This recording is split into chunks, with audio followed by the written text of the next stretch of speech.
capítulo vamos a hablar de la evaluación del proyecto. Y como introducción para la evaluación del proyecto, decimos que la evaluación, más que un elemento adicional, es un componente clave de los proyectos que puede garantizar su éxito y potencializar los recursos. Este módulo se van a revisar algunos conceptos relacionados con la evaluación y aplicaciones en proyectos de salud pública y lo que es seguridad social. Bueno, continuamos con la evaluación del proyecto. La evaluación del proyecto desde sus principios generales. ¿Qué es evaluar? Tenemos algunos conceptos de lo que es evaluar. Entonces vamos a mencionar uno. Al igual que otros campos de la experiencia humana, la evaluación se ha considerado desde los principios del siglo XX como una herramienta administrativa, fundamental para garantizar el éxito de todo proyecto.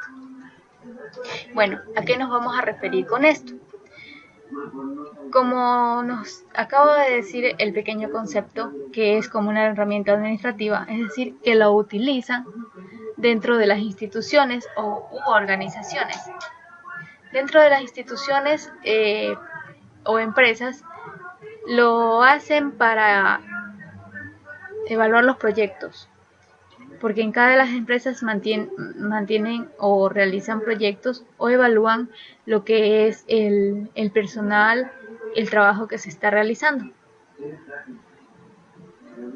Y es así como se va a garantizar el éxito del proyecto, mediante este método que es la evaluación. También entenderemos la evaluación como un proceso de comparación entre un evento y un patrón de referencia, dirigido a lo que es a promover acciones de ajuste y control que optimicen el beneficio de la situación evaluada. ¿Qué entendemos por esto? Entonces vamos a decir que nos dice que entre un evento y un patrón de referencia.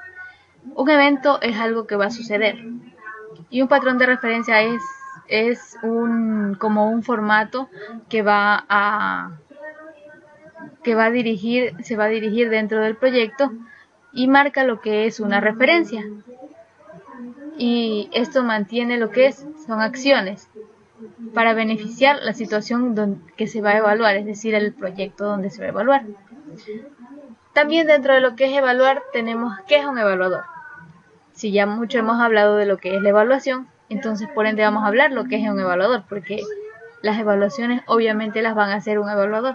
Y un evaluador será entonces quien realice el análisis comparativo con la clara intención de proponer una determinada forma de actuar.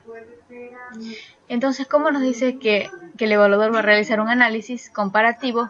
Es decir, que va a comparar de lo que se está realizando dentro del proyecto, cuál es la opción más factible, por decirlo así. Entonces va a ir analizando si se van cumpliendo con los procesos, con los parámetros que se han dirigido dentro de ese proyecto. Dentro de los principios de la evaluación también tenemos decisiones e intervenciones de ajuste. Más que una acción aislada, la evaluación es un proceso constituido por diferentes actividades. ¿Y cuáles son estas actividades? Son la formulación de valores, la recolección de información, el análisis de información y la toma de decisión. La formulación de valores. La formulación de valores que se realiza dentro de la evaluación es buena o mala. La recolección de información es de todo ese proyecto recolectar la información que va a ser analizada o evaluada por el evaluador. El análisis de información, analizar toda la información que ya se ha recolectado anteriormente, analizarla de una manera muy minuciosa, no de una manera muy rápida, porque simplemente a veces se pasan detalles que son muy importantes dentro de la evaluación y dentro del proyecto mismo, para que a su vez tenga éxito. Y la toma de decisiones ya es el final del de la parte de la evaluación. Es decir, una vez que el evaluador terminó de hacer su análisis, recolectando la información y haber formulado ya los valores que van a utilizar, entonces la toma de decisiones se las va a hacer de acuerdo a eso, de acuerdo a la formulación de valores. Y se va a tomar una decisión de que si el proyecto va a ser factible o el proyecto no va a ser factible. Examinando en detalle el proceso de evaluación, podemos identificar en su interior los siguientes componentes. Bueno, hablando de los componentes de la evaluación. Un propósito, un objeto específico de evaluación, un patrón de referencia, un criterio para valorar las diferencias, un criterio para valorar y un evaluador. Un propósito. Siempre dentro de las evaluaciones tiene que tener un propósito. ¿Cuál es el propósito a ser evaluado? Un objeto específico de evaluación. ¿Qué es lo que voy a evaluar exactamente?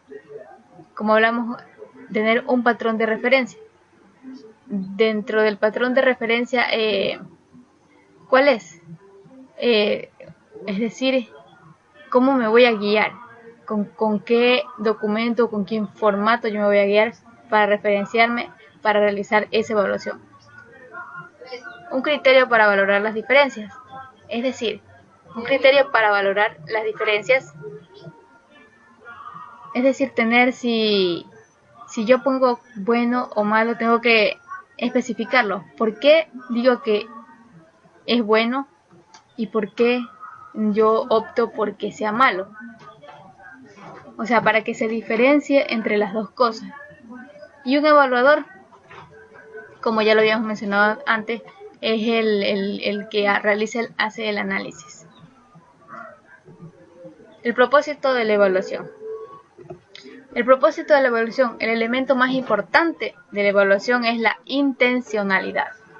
Muchas veces ya dentro de los capítulos anteriores ya hemos hablado de la intencionalidad del evaluador. Pues los demás aspectos dependen de lo que se va a pretender lograr. Ninguna evaluación tendrá éxito si no se ha previsto con la anterioridad para qué se va a utilizar. En contra de lo que se observa, o sea, con frecuencia, la evaluación no debe ser ritual, mecánico, sino un acto inteligente con el objetivo claro que debiera garantizar el éxito de la gestión. Porque el propósito de la evaluación es muy importante. En los capítulos anteriores hemos escuchado de la intencionalidad, que un proyecto siempre tiene que surgir de una intencionalidad. Entonces, también para la evaluación tiene que haber una intencionalidad del evaluador. El evaluador no va a decir voy a evaluar este proyecto porque sí yo quiero evaluarlo. No, tiene que haber una intención, el por qué va a ser evaluado. Tiene que tener aspectos en el cual lo que se quiera lograr. Bueno, esta es en parte de lo que es el propósito de la evaluación.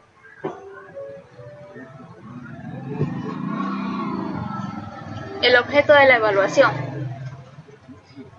El que mucho abarca, poco aprieta. Ese es un dicho muy conocido.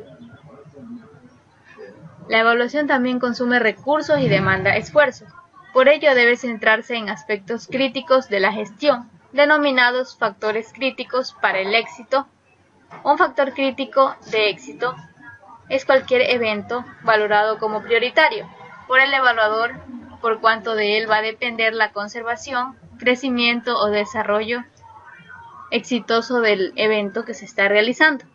El evaluador debiera centrarse su análisis en factores considerados críticos y no distraerse en minuciosas o aspectos secundarios. Siempre tiene que centrarse cuando va a realizar su análisis en el objetivo principal, porque es de ahí donde se va a partir para lo que es la evaluación dentro de los proyectos. Y como nos dice que la evaluación demanda recursos y demanda esfuerzos, también es por eso que el evaluador debe hacer un análisis poco a poco, no debe querer analizar todo el proyecto en un solo día, sino que tiene que ir etapas, procesos por proceso, para que la evaluación tenga éxito y sea más factible. Vamos a hablar de los indicadores en la evaluación.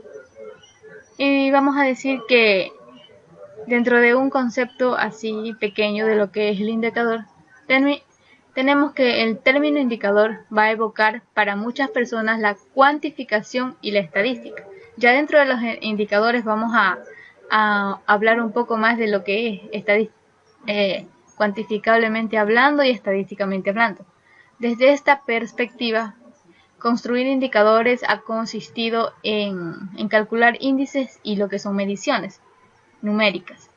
La anterior es una concepción muy común, pero sorprendentemente restringida como formulación teórica y frecuentemente poco inútil en la práctica diaria.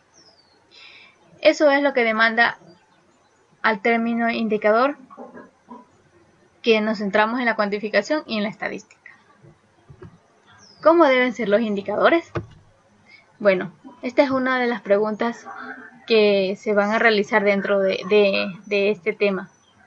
La respuesta depende de nuevo de la intencionalidad. Como ya lo habíamos mencionado anteriormente, la intencionalidad está dentro de todo el proyecto, porque un proyecto tiene que tener intencionalidad, porque si no la tiene es como que yo tuviera un brazo pero no tuviera el otro, por decirlo así. ¿De quién lo va a utilizar? Si se necesita una gran precisión en la definición de determinado problema, se requerirá también una gran precisión en los indicadores. O sea que los indicadores tienen que ser precisos, no deben como tipo titubear, sino que deben ser precisos. De lo anterior se desprende que el atributo esencial de cualquier indicador es que refleje la naturaleza de una situación, con una confiabilidad suficiente como para sustentar una intervención capaz de controlarla, aun cuando se desconozcan muchos otros aspectos. Se podría concluir entonces que las características de un buen indicador son las siguientes: que su comportamiento particular sea un buen representante del comportamiento global de su fenómeno, es decir, que apunte lo que es al centro del blanco y no que se quede en aspectos periféricos. ¿Qué queremos decir con que apunte al centro del blanco? Que no apunte a los lados, sino que apunte hacia el centro, como dice, hacia la mitad, porque es ahí donde se van a centrar más los indicadores para realizar la evaluación. Que sea confiable, obviamente, que esté disponible también, que sus atributos o valores sean observables y claramente diferenciables al nivel cualitativo o cuantitativo. Si la interpretación del dato es confusa o controversial, no será un buen indicador. Por eso los indicadores o los atributos que se revaloran tienen que ser exactos para que no exista ninguna confusión y sean diferenciables. Que su valor refleje el estado actual del fenómeno. Que entre todos los demás indicadores sea el que más información arroje en el fenómeno.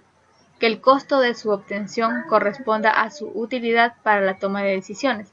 Descartar indicadores cuya obtención se considere excesivamente costosa para el caso específico a evaluar. Continuando, tenemos el patrón de referencia. Una evaluación que se limite a describir el fenómeno se ha quedado a medio camino. La utilidad de un análisis está relacionado a lo que es su capacidad para interpretar la situación, valorándola favorable o desfavorablemente en relación con algún criterio establecido como patrón de referencia. 4 de las comparaciones más frecuentes utilizadas en los procesos de evaluación son las siguientes. Un resultado observado frente a un objetivo previsto. Logros versus objetivos. Por ejemplo, se obtuvieron 4 de los 7 productos previstos en el objetivo. Es decir, que mediante la observación dentro de los objetivos, es decir, frente al objetivo general, dice los logros y los objetivos. Entonces, de todos esos productos que se han mencionado, se obtuvieron 4. Ese es la evaluación que se le realiza en esta parte de las comparaciones. Una situación observada frente a una situación definida como patrón. El evento observado frente a la norma establecida. Las normas siempre son convencionales y pueden referirse a lo que es la calidad, la eficiencia o cualquier otro atributo definido como valioso por los responsables de la evaluación. Por ejemplo, el total de los informes evaluados se ajusta a los patrones de la calidad previamente establecidos por la empresa. Una situación real frente a una situación ideal, definida también convencionalmente como patrón, es decir, lo ejecutado versus lo programado. Ejemplo, la fecha se ha registrado una cobertura del 67% frente a la meta ideal del 100%. Una situación resultante frente a una situación previa. La intervención, es decir, la evaluación de impacto.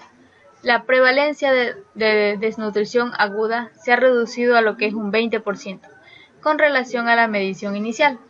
La situación previa a la intervención, es decir, a la situación inicial en ausencia del proyecto, suele denominarse también una línea base. Criterio para valorar las diferencias. Cuando el evaluador aplica el mismo criterio de medición al fenómeno y al estándar, puede encontrar diferencias entre ambos. Sin embargo, no todas las diferencias serán igual de importantes. Una diferencia entre los gastos reales y el presupuesto inicial, de lo que es el 5%, puede ser irrelevante en ciertas situaciones. El evaluador deberá estar atento a los cambios que pudieran exigir una variación en los rangos de interpretación de los hallazgos para no persistir en valoraciones anacrónicas. ¿Quién utiliza las evaluaciones? Al formular un proceso de evaluación, deberá precisarse quién o quiénes la necesitan y qué harán con ella. El usuario de la evaluación debe ser quien toma la decisión, que ajuste o control. Los evaluadores profesionales rara vez son los usuarios directos de un proceso, no toman directamente las decisiones de ajuste o corrección, y lo que suelen es elaborar sus informes para terceros, quienes tienen el poder de incidir sobre los recursos que se van a tomar en esa evaluación. Un segundo grupo de usuarios potenciales de la evaluación están constituidos por los agentes involucrados. En el proceso de gestión se someterá el análisis. En esta categoría de usuarios ha adquirido cada vez mayor importancia y en la actualidad se considera que la participación de los involucrados en el proceso de evaluación presenta las siguientes ventajas.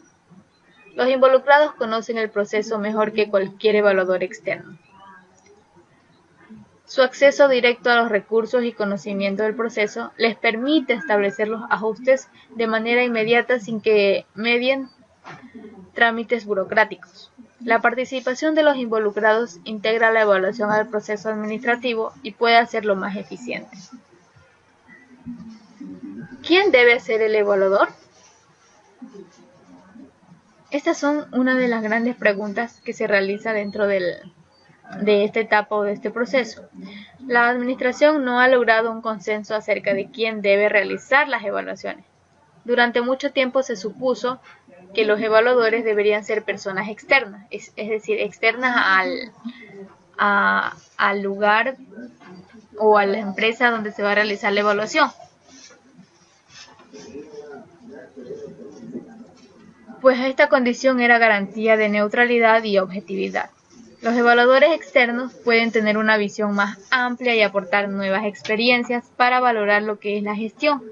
Pueden destinar más tiempo a lo que es al proceso y por lo menos inicialmente podrían estar al margen de conflictos institucionales que dificulten el manejo de la información. ¿Por qué al hablar de quién debe ser el evaluador dentro de la administración no hay un consenso? Es porque decir, si nosotros vamos a realizar una evaluación en una institución educativa, que un evaluador sea un mismo miembro de un docente, por decirlo así, de la institución, entonces se va a malinterpretar de la manera que decir todos los docentes dentro de una universidad o de un colegio se van a conocer, ¿cierto? Entonces van a haber lazos de amistad que quizás puedan afectar un poco a la evaluación que se va a realizar dentro de esa institución. Entonces ya no van a tener una visión más amplia y no van a aportar ya nuevas experiencias, sino que se va a quedar en una evaluación, ¿cómo se podría decir? Se podría decir una evaluación pobre, por decir, que no va a avanzar, que no va a tener un análisis minucioso, que que el tiempo que se va a llevar esa evaluación va a optimizar recursos. Entonces, por eso la evaluación se lo hace las personas externas a esa institución o a esa empresa, para que la evaluación o al término de la evaluación no exista ninguna inconsistencia y sea de gran ayuda tanto para la empresa como para el evaluador y pueda tomar una decisión de una manera correcta y imparcial. ¿Cuál es el producto de la evaluación? El producto de toda evaluación es una decisión que valida la situación o que propone correctivos. Es decir, una decisión, una vez evaluado o hecha la evaluación, se va a tomar una decisión. Pero la decisión no se la toma así porque sí, sino se la toma analizando, procesando, con toda la información que se ha recolectado y con todos los indicadores que se han realizado anteriormente. Y si la decisión es negativa, por decirlo así, entonces se va a proponer hacer correctivos dentro de ese proyecto o dentro de esa institución.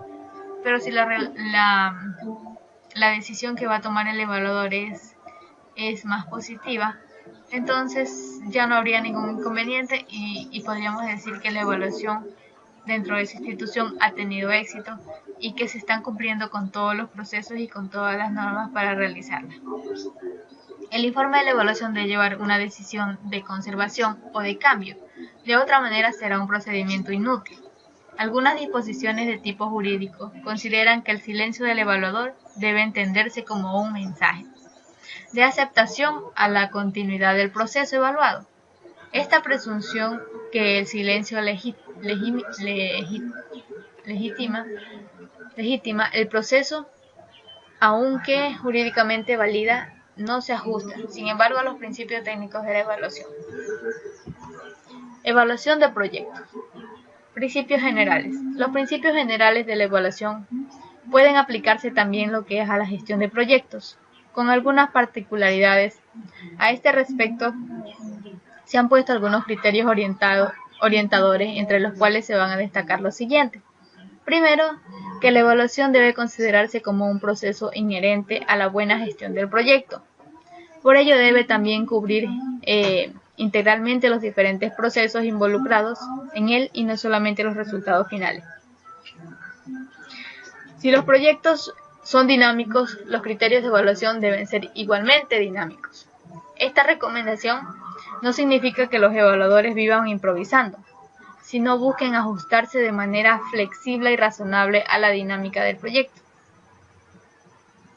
Es decir, una evaluación, como la explica aquí en el documento, no debes tomársela o realizársela, decir, no sé, vamos a realizar esta evaluación, pero no. Simplemente tiene que tener un proceso, recolectar mucha información necesaria, analizarla, tener todos los indicadores necesarios y no que el evaluador venga y improvise, no sé, vamos a realizar estas preguntas, vamos a evaluarlas así, asado, y no, entonces no, porque tienen que buscar ajustarse, como nos dice aquí, de manera flexible y razonable a la dinámica del proyecto. Una autoevaluación donde participen activamente los diferentes involucrados en el proyecto puede ser más efectiva que la evaluación por agentes externos. ¿Por qué nos dice que puede ser más efectiva? Porque a nosotros o a los participantes, al autoevaluarse, ellos ya conocen lo que es su proyecto, ellos ya conocen cuál es la parte positiva que han tenido dentro del proyecto y cuál es la parte negativa. Entonces, al evaluarse, van a tener más más información o con más precisión la evaluación se la va a realizar y va a tener mucho más éxito. La calidad del proceso de evaluación y de los evaluadores se relaciona a los siguientes aspectos, lo que es su capacidad para garantizar el desarrollo del proyecto hacia el cumplimiento de la intencionalidad prevista, los criterios seleccionados para realizar la comparación, los instrumentos utilizados, la capacidad del evaluador para comprender el proceso, la oportunidad del concepto emitido y la legitimación por quien toma las decisiones del control. El resultado esencial de toda evaluación que se realice en el proyecto es una recomendación de ajuste. ¿En qué momento debe hacerse la evaluación del proyecto? Si se entiende la evaluación como un conjunto de actividades dirigidas a garantizar el éxito del proyecto, debiera corresponder a un proceso continuo. ¿Qué es un proceso continuo? Es que una vez que se va realizando el proyecto, se va realizando evaluaciones para que en un futuro no tenga que acumularse todo y no a procedimientos episódicos. Algunos proyectistas consideran que si se dedicaran todos sus esfuerzos a lo que es a la evaluación, no podrían dedicarse a la producción. Otros piensan que por el contrario, que quienes dejan de evaluar el proyecto por algún tiempo, corren el riesgo de que precisamente en este periodo surjan las desviaciones que darán al traste con el proyecto. Entre estas dos opciones extremas, las actividades de evaluación deben realizarse con sentido común. ¿Para qué? Para responder a esta inquietud se han propuesto 3 tipos de evaluación que, a pesar de sus especificidades, son interdependientes y complementarias. Como primero tenemos la evaluación ex ante. Técnicamente, la evaluación ex ante se centra en los siguientes aspectos. Primero, en la importancia del problema. Segundo, en la bondad de la solución planteada por el proyectista. La factibilidad técnico-financiera de llevarlo a cabo. La viabilidad ética, social, política de realizarlo. La idoneidad de los componentes. La evaluación ex ante debe terminar en una recomendación del evaluador sobre la conveniencia o no de apoyar la ejecución del proyecto. ¿Qué queremos decir con la evaluación ex ante? Que una vez que el evaluador, que se va a realizar la evaluación, el evaluador va a hacer como recomendaciones, va a dar apoyo para ver si el proyecto se va a ejecutar o no se va a ejecutar.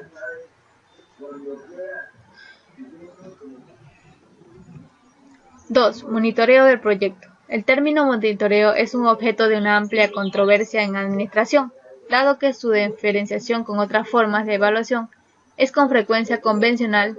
El evaluador tendrá que precisar los alcances de su compromiso con determinado enfoque teórico.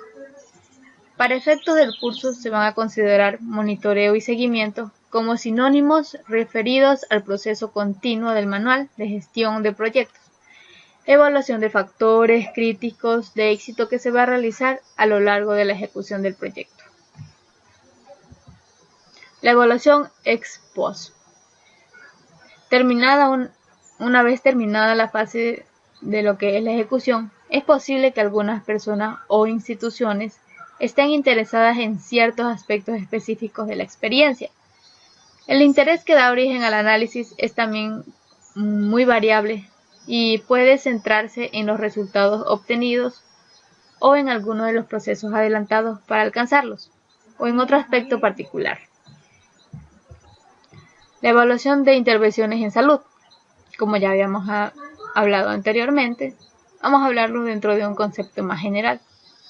Los proyectos dirigidos a proteger, promover, conservar y reparar la salud de la población revisten cierta especificidad, pues la salud no solo es una de las vivencias de mayor jerarquía en la escala de valores de las personas, sino también una necesidad inaplazable y muchas organizaciones sociales un derecho fundamental. Este contexto impone a lo que son a las políticas, programas y proyectos de salud pública una dimensión especial de máxima calidad y de lo que es responsabilidad. El estudio descriptivo de indicadores. Estos son estudios que se van a pretender dar cuenta del estado de salud de un sujeto o grupo de sujetos con la finalidad de definir una línea base, que va a servir como referencia o para comparar la situación encontrada como un estándar previamente definido. Algunos de los hallazgos pueden ser también usados como indicadores potenciales del efecto de una intervención, sino que puede asegurarse que existe entre ellos una relación de determinación, o sea, causa-efecto. Evaluación del efecto. En salud pública, este concepto implica medir una característica en la salud de las personas, que van a poder atribuirse en mayor o menor grado a una intervención. La clave de estos estudios radica en demostrar que entre la intervención del evento existe una sola relación causal que puede compararse contra valores de referencia. Esto no siempre es sencillo por tres razones. Primero, que los eventos de salud son multicausales y difícilmente atribuibles a una sola causa. Debido a su multicausalidad, los eventos en salud son muy variables, es decir, los va a reducir los límites de la comparación. Por otra parte, también la relación causa y efecto requiere una alta especificidad. Por lo consiguiente, mientras menos preciso sea el resultado o la intervención, más difícil será hacer la evaluación.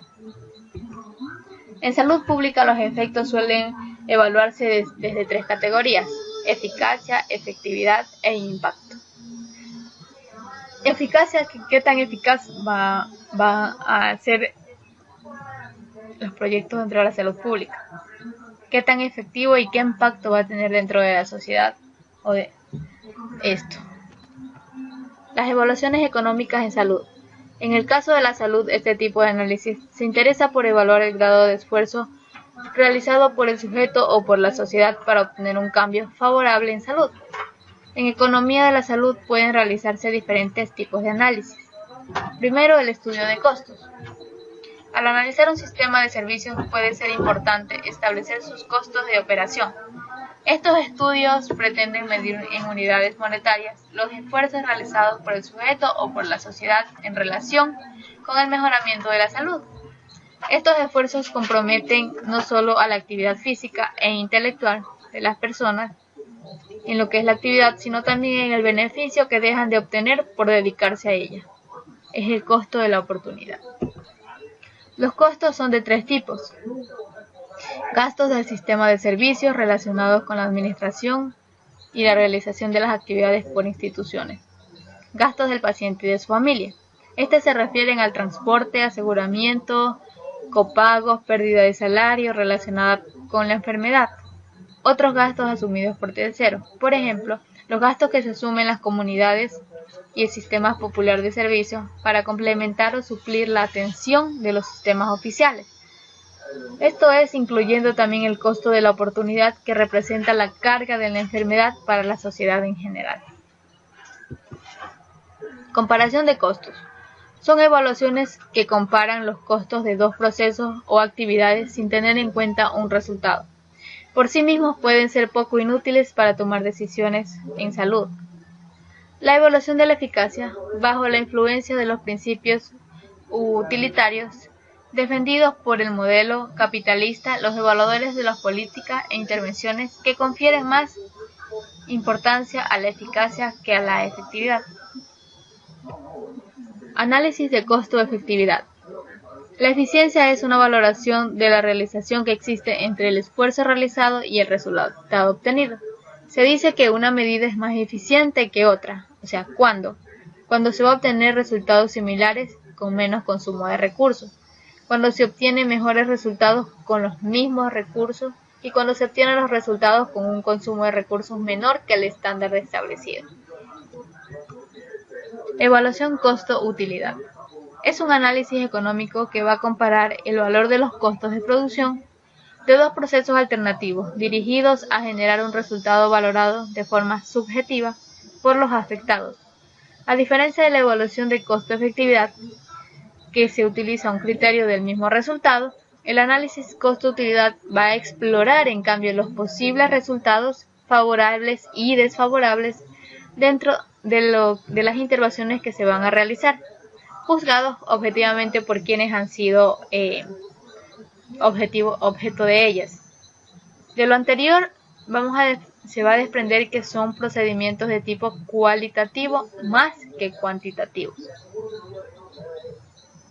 Para realizar los estudios que se requieren, primero vamos a precisar un resultado esperado. 2. Vamos a obtener la medida de la importancia o valor que los sujetos dan a este resultado.